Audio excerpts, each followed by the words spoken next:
Now here's the thing, when you're doing your caulking, you might have noticed it. Look it.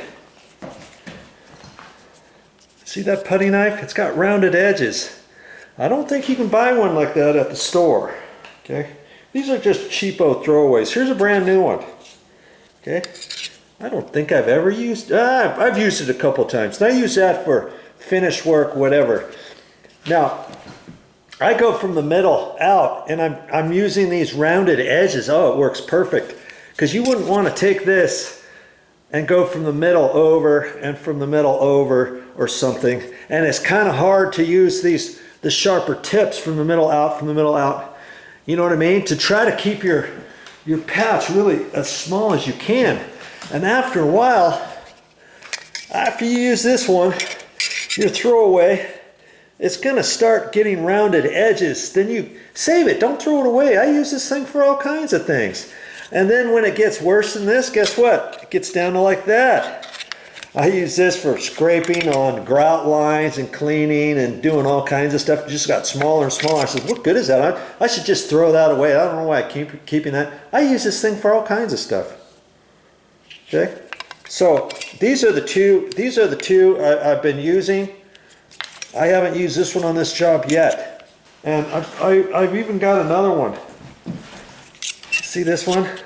This one used to be straight too, and it's a more heavy duty one. It's got metal there. This is metal.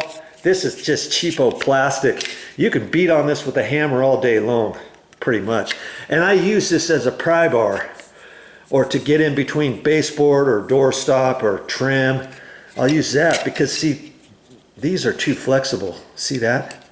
Look, this one, I can flex it, but I really have to work at it. So when I'm beating on something, I'll use this one. Or if I'm prying on something, trying to wedge, I'll use that.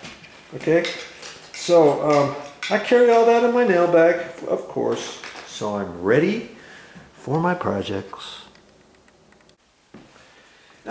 Here's one more tip. Depending how big your little hole is, you can fill it up and let it extend out beyond the surface of the sheetrock wall of your drywall. Okay, you don't have to have it perfect, because as you go from the middle out, from the middle down, from the middle to the right, from the middle to the top, you're actually depressing a little bit more into the hole. So you don't have to be perfect, you know.